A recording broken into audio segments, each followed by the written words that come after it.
Assalamualaikum warahmatullahi wabarakatuh. Selamat datang kembali di podcast Universitas Wahid Hasim. Kerjasama dengan Aswaja Center, podcast yang kedua hari ini, kita tentunya tidak sendiri. Ada Bapak Dr. Tadikolidin, SHI, MSI. Assalamualaikum Bapak. Waalaikumsalam warahmatullahi wabarakatuh, Ya. Sandi dan pemirsa sekalian. Selamat pagi juga untuk teman-teman semua. Nah, pada podcast yang kedua hari ini tentu ada tema besar yang akan kita angkat Bapak, yaitu adalah interaksi dengan non-muslim.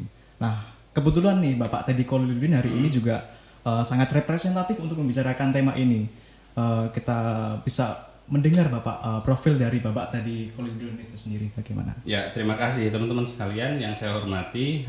Saya sehari-hari mengajar di Fakultas Agama Islam Universitas Wahid Hasim dan program Pascasarjana, dan kebetulan mengelola Aswaja Center. Selain aktivitas di kampus, saya dan teman-teman membangun sebuah lembaga penelitian independen namanya Yayasan Lembaga Studi Sosial dan Agama, yang salah satu isunya bergerak di interfaith dialogue. Jadi bagaimana membangun dialog lintas agama, lintas iman. Harapannya keragaman identitas yang ada di Indonesia, keragaman suku, keragaman agama itu bisa menjadi sebuah kekuatan, karena kita tahu perbedaan itu kerap memunculkan dua sisi mata uang. Satu bisa menjadi pemicu konflik, tapi di sisi lain kalau ia dikelola dengan baik, ya dia akan menjadi kekuatan yang saling menopang satu dengan lainnya.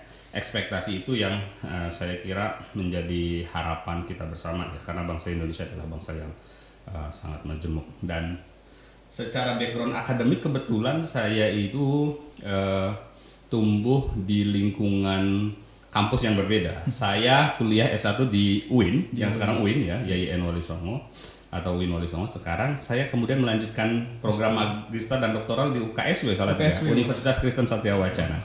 Sehingga interaksi dengan kelompok yang berbeda itu menjadi bagian dari kehidupan keseharian ya, dan pengalaman itu yang coba saya tularkan kepada teman-teman, event itu hanya personal experience gitu ya, Mas Andi.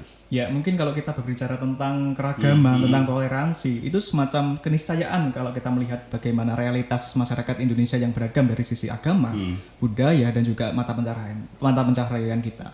Dan tentunya kita perlu kembali Pak, sebenarnya menelisik fenomena ini. Akhir-akhir ini muncul beberapa konflik yang mengkaitkan atau mendikotomikan antar agama.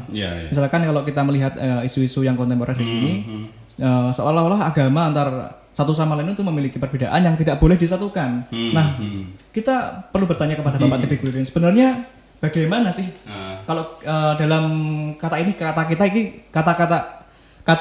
kita ini diidentifikasikan sebagai Islam mungkin. Bagaimana Islam melihat interaksi dengan agama lain? Ya, saya kira visi besar agama Islam itu visi besar Islam tentang perbedaan itu ada pada kata kunci ta'aruf. Ayat yang sangat familiar ya, yang sering kita jadikan sebagai fondasi teologis untuk melihat yang lain, berakhir dengan li ta'aruf. Inna akramakum indallahi atqakum. Jadi visi besar Islam tentang cara pandang terhadap yang lain, saya melihatnya dari sudut pandang ini gitu. Bagaimana ta'aruf itu kemudian diimplementasikan. Nah, ini yang mungkin orang memiliki cara yang berbeda. Tetapi ta'aruf itu kan proses resiprokal. Dia tidak hanya saya mengenal Mas Andi saja sebagai seorang individu, tetapi juga saya mengenal kebudayaannya Mas Andi, backgroundnya, dan seterusnya. Dan itu bukan perjalanan satu pihak. Saya juga adalah objek yang harus dikenali Mas Andi. Gitu. Jadi namanya juga ta'aruf kan. Ta'aruf itu kan saling mengenal kan, tidak hanya mengenal. Jadi visi besar Islam itu ada di sana. Lalu dalam banyak ayat kita temukan misalnya bagaimana Al-Quran atau praktek kehidupan pada masa Nabi mengajarkan tentang bagaimana interaksi dengan agama yang lain. Bahwa pada satu momen Nabi begitu sangat keras ya terhadap misalnya penganut Nasrani atau penganut Yahudi, itu harus kita lihat konteksnya. Apakah kerasnya Nabi, sikapnya Nabi Muhammad kepada mereka yang berbeda agama itu karena keyakinannya atau karena sikap sosialnya? Misalnya eh, misalnya Nabi begitu sangat mengingatkan tentang sikap dan tabiat orang-orang Yahudi. Tapi yang dimaksud oleh Nabi itu bukan Yahudi dalam pengertian identitas teologis, tetapi karena sikapnya yang seringkali berkhianat atas perjanjian. Jadi pengkhianatan atas perjanjian itu yang tidak disukai oleh Nabi. Dan itu tentu saja tidak hanya orang Yahudi, bahkan orang Islam sendiri, sahabat-sahabat Nabi sendiri ada yang melakukan praktek-praktek itu. Tetapi dalam diskurs tertentu yang lebih spesifik, Nabi kemudian mengingatkan bahwa jangan berteman sama orang Yahudi deh, karena mereka itu orang-orang yang suka berkhianat. Tetapi pengkhianatan itu yang mestinya di highlight gitu ya. Itu yang sebenarnya menjadi point of view-nya Nabi, bahwa iya, kita harus menjaga jarak dengan yang lain selagi mereka orang yang tidak bisa dipercaya. Tapi kalau kemudian kita hidup dalam negara Darussalam seperti Indonesia misalnya, tidak ada alasan untuk tidak berinteraksi, terutama dalam hal-hal yang bersifat ijtimaiyah ya, hal-hal yang bersifat sosial, yang bersifat ekonomi.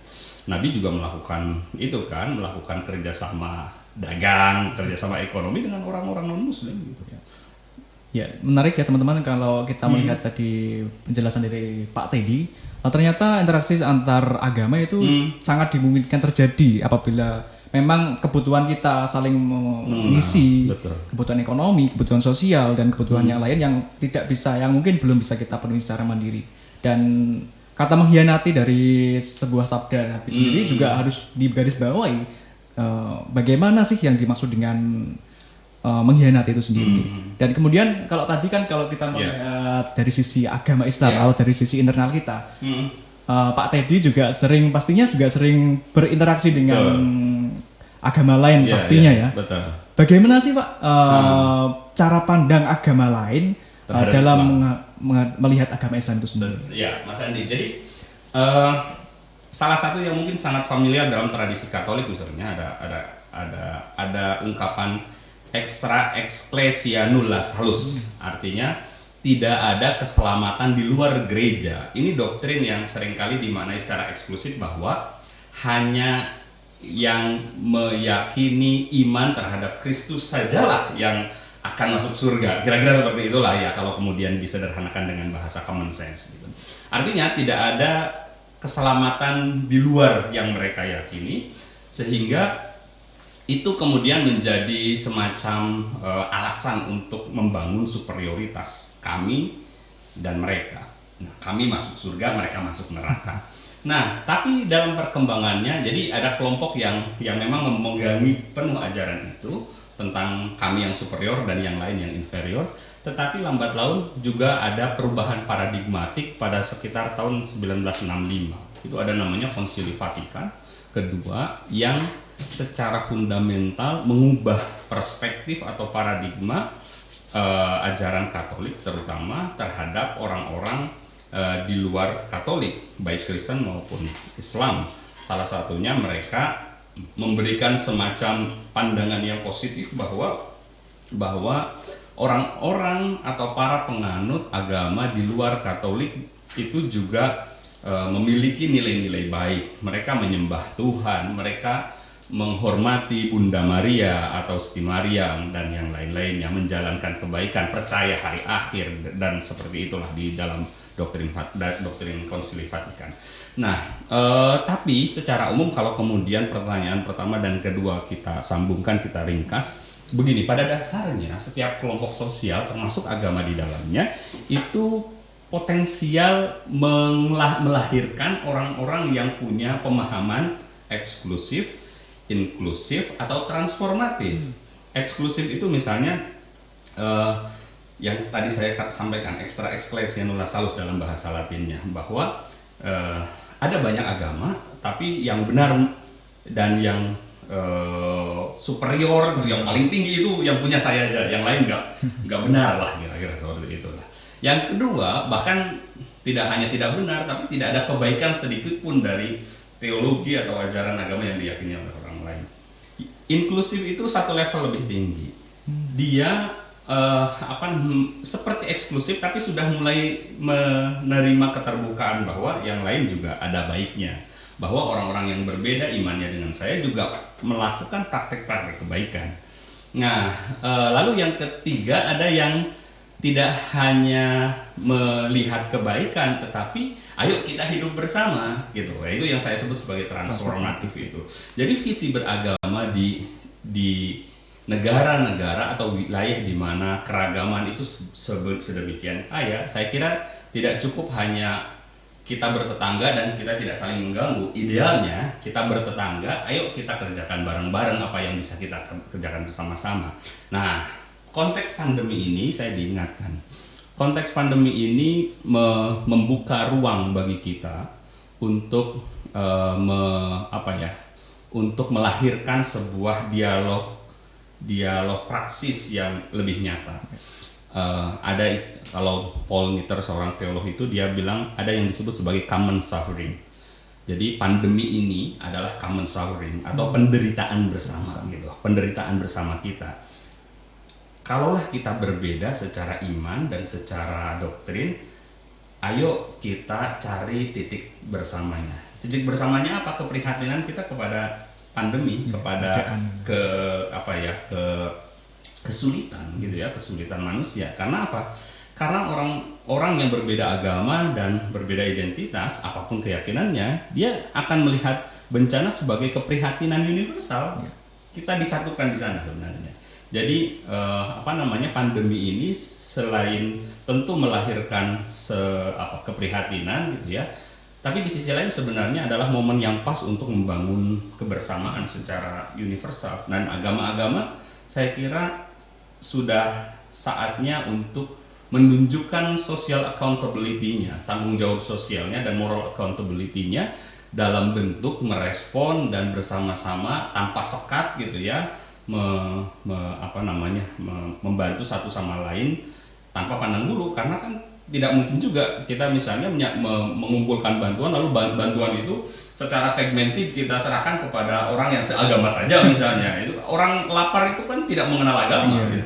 Orang lapar itu ada di mana-mana gitu Mas.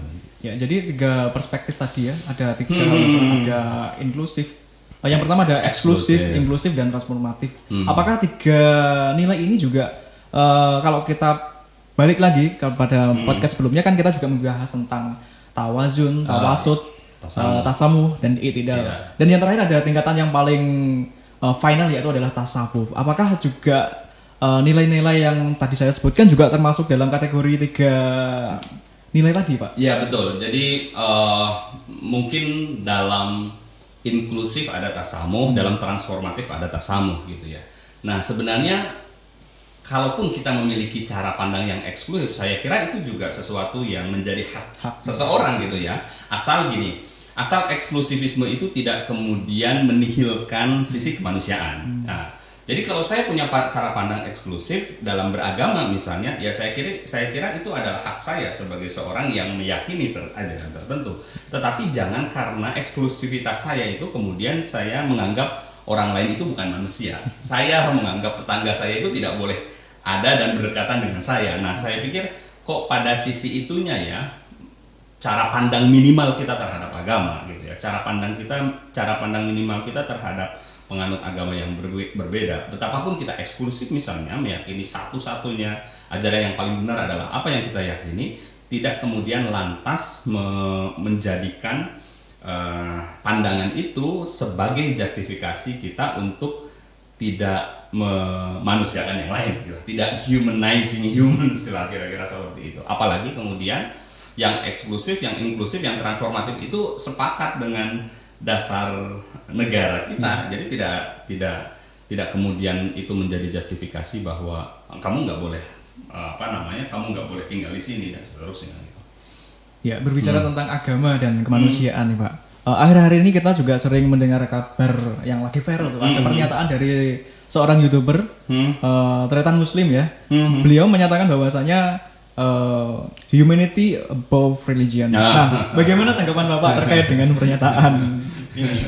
Ya, mungkin kalau kemudian kita interpretasikan dalam konteks konteks keyakinan keagamaan, mungkin maksudnya begini, bahwa kalaupun kita tidak tidak bisa menerima orang karena perbedaan keyakinan, ya terimalah mereka karena kemanusiaan gitu ya.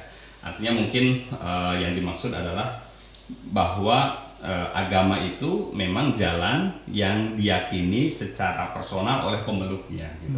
Tetapi kemanusiaan itu kan tidak ada yang mengingkarinya. Nah, mungkin yang paling yang paling tepat menurut saya adalah ya tidak berarti bahwa yang lain tidak tepat, tapi yang saya pahami bahwa kemanusiaan, janganlah kemudian keyakinan keagamaan yang kita imani itu menihilkan sisi kemanusiaan gitu ya, bahwa beragama itu selaras dengan nilai-nilai kemanusiaan, karena agama itu sendiri hadir kan untuk manusia kan sendiri, ya untuk manusia kan, rahmat bagi semesta kata Nabi kan, wa arsalnaka illa rahmatan lil alamin, tidak hanya bagi muslimin, tidak hanya lil mukminin, tetapi bagi alam manusia ya termasuk seisinya kan. Nah, itu yang saya kira menjadi menjadi prinsip fundamental bahwa agama dan kemanusiaan itu harus selaras. Artinya beragama itu di saat yang sama juga harus memperhatikan sisi-sisi kemanusiaan. Karena kalau kita gali sebenarnya setiap ajaran agama atau setiap praktek atau ritus keagamaan itu selalu memiliki sisi-sisi kemanusiaannya. Atau kalau saya sebagai orang sosiologi, saya akan bilang bahwa setiap agama itu memiliki implikasi terhadap upaya untuk menguatkan kohesi sosial. Misalnya sholat berjamaah gitu ya. Ya mengecualikan situasi yang sekarang ini. Sholat berjamaah itu kan tidak hanya semata-mata karena derajatnya pahalanya lebih banyak ketimbang sholat sendiri, tetapi itu kan bagian dari cara kita atau jembatan untuk berinteraksi dengan yang lain kan, karena dengan itu kita ketemu, kita ngobrol dan yang lain-lainnya gitu. Termasuk misalnya dalam Islam itu kan ibadah-ibadah yang ditinggalkan itu kan penggantiannya itu selalu berhubungan dengan sosial kan, nilai-nilai sosial kan, kafaratnya dan seterusnya, itu kan selalu berkaitan dengan nilai-nilai itu. Mana bisa aja, dan saya kira hampir sebagian besar ajaran atau ibadah ubudiyah dalam Islam itu selalu terkait dengan nilai itu. Jadi aspek sosial yang integral dalam ajaran Islam maupun ajaran agama-agama pada umumnya itu menyiratkan value bahwa kita itu nggak bisa hidup sendiri. Kita itu nggak bisa hidup sendiri, dan bersama itu memang lebih baik. Nah, karena bersama itu lebih baik, maka di sana ada pekerjaan rumah yang harus diselesaikan, mengelola perbedaan-perbedaan itu. Karena ya pertama, perbedaan itu sendiri sunatullah kan, ya tidak mungkin bisa diseragamkan gitu kan. Ya tidak bisa mungkin diseragamkan. Nah, bagaimana cara mengelola perbedaan ini? Nah, mungkin ada banyak orang yang punya cara yang tak sama ya dalam bagaimana mengelolanya. Kadang ketidaksamaan itu karena kemudian didorong oleh ego yang lebih tinggi, justru berujungnya pada konflik misalnya. Nah, ini yang saya kira menjadi menjadi salah satu pekerjaan atau salah satu tanggung jawab, terutama saya kira salah satu yang diemban oleh Universitas Wahid Hasim juga, karena sebagai komunitas akademik saya kira kampus punya tanggung jawab untuk mendiseminasikan nilai-nilai tasamuh itu dalam negara yang sedemikian plural ini. Ya, berbicara tentang Universitas Wahid Hasim sendiri, Pak. Dari namanya saja sendiri, katanya kalau kita lihat sejarahnya, penamaan ini juga sangat plural prosesnya. Bagaimana bisa Bapak menjelaskan tentang? Ya, singkat ceritanya begini. Kiai Haji Abdurrahman Wahid yang saat itu menjadi presiden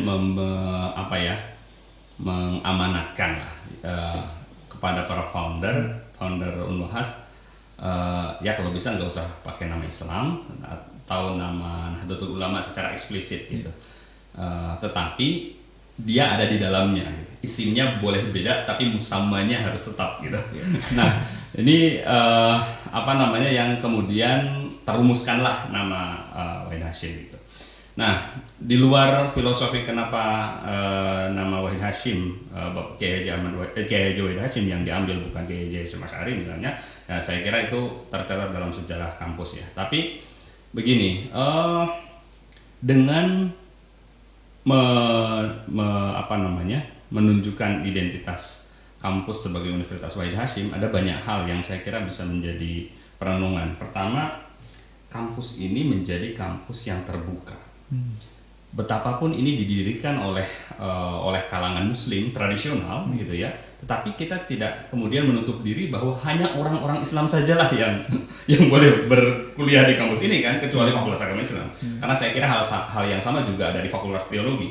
Di Universitas Kristen, Fakultas Teologi itu memang disiapkan bagi para calon guru ya, guru agama Kristen dan calon pendeta.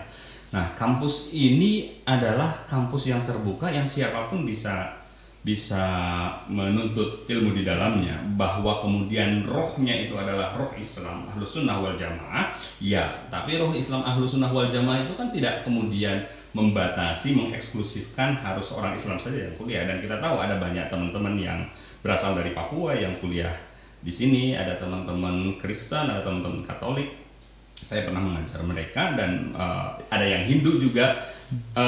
Saya menginformasikan bahwa program Pascasarjana Prodi Hukum Ekonomi Syariah atau Muamalah baru saja meluluskan mahasiswi pertama beragama Hindu. Nah, ini menarik karena apa? Pertama, mungkin beliau juga tidak asing amat dengan kampus Wahid Hasyim karena saat beliau kuliah S1 mengambil ilmu hukum, tapi hukumnya kan hukum umum ya, hukum umum. Lalu beliau melanjutkan di Pascasarjana, dan di Pascasarjana itu kan hanya ada 2 prodi agama, ya kan, PAI, Pendidikan Agama Islam, dan Muamalah. Ini prodi agama, ini prodi Islam, dan beliau kemudian melanjutkan agar linear ya, melanjutkan dengan Muamalah, dan ia menulis tesis defense bulan yang lalu, lulus, belum wisuda nanti bulan edisi berikutnya, dan itu menunjukkan inilah kampus kita Universitas Wahid Hasyim. Jadi saya mencatat inilah mahasiswa Pascasarjana pertama yang lulus dari jurusan agama Islam. Ya ini bisa menjadi, inilah menurut saya bisa menjadi presedens bahwa oleh NU untuk bangsa, tidak hanya untuk umat Islam saja. Dan kita sudah memberi bukti itu gitu ya. Ya, sebuah bukti konkret yang ditampilkan oleh Universitas Wahid Hasyim tentang bagaimana sih Islam dalam melihat agama lain, dan bagaimana kita melakukan interaksi antar agama, dan itu sudah dibuktikan langsung oleh FAI maksud saya. Dan mungkin dari pembicaraan hari ini, pertanyaan-pertanyaan dari saya sudah cukup, Pak. Dari pembicaraan hari ini mungkin ada hal penting yang belum kita sempat bahas dari Bapak. Saya kira ini bisa menjadi juga autorefleksi ya buat saya sekaligus buat kita semua, bahwa kehadiran universitas, khususnya Universitas Wahid Hasyim, masyarakat masih menunggu bagaimana Universitas Wahid Hasyim memberikan bukti, terutama memberi bukti dalam dan memberikan kontribusi untuk menguatkan, mengokohkan fondasi-fondasi perbedaan bangsa Indonesia. Karena saya kira kampus, universitas punya tanggung jawab akademik, tanggung jawab sosial maupun tanggung jawab moral untuk mengokohkan fondasi itu. Jangan sampai kemudian kampus justru malah hanyut dalam percakapan-percakapan yang tidak akademis, terutama karena sosial media sedemikian kuat menjadi jembatan informasi yang kadang-kadang menjadi air bah, kita tidak tahu bagaimana memilahnya. Nah, kampus ini punya kompetensi yang sangat kuat untuk melakukan filterisasi terhadap informasi-informasi yang sedemikian membanjir itu. Nah, khusus dalam konteks relasi dengan agama-agama yang lain, saya kira sejarah Nahdlatul Ulama menjadi bagian dari pendiri republik ini mesti menjadi motivasi ya bagi kita semua, khususnya Sivitas Akademika di Universitas Wahid Hasyim, agar apa yang dulu sudah menjadi teladan, sudah diteladankan oleh founding fathers, khususnya yang berasal dari kalangan Nahdlatul Ulama, bisa kita lanjutkan, bisa kita teruskan. Karena kita tahu Kiai Haji Wahid Hasyim salah satu dari yang BPUPK. Iya. Itu Mas Andi, terima kasih. Iya, demikian teman-teman dari pembicaraan hari ini. Mungkin dapat saya sedikit simpulkan bahwasanya interaksi antar agama itu bisa dimungkinkan atau bahkan wajib ketika kita harus memenuhi kebutuhan yang tidak dapat kita penuhi sendiri. Dan hal ini juga sebuah keniscayaan karena melihat Indonesia sebagai negara yang beragam budaya, agama dan diskursus yang lainnya juga. Unwahas adalah salah satu contoh bukti nyata bagaimana keragaman itu dapat diinteraksikan dan dipraktekkan mungkin secara massal. Mungkin demikian Pak. Terima kasih atas waktu yang telah berikan. Semoga dapat bermanfaat bagi kita semua dan di lain waktu kita bisa berjumpa kembali. Mungkin demikian teman-teman. Saya Andi Kurniawan. Mohon maaf. Wassalamualaikum warahmatullahi wabarakatuh. Waalaikumsalam.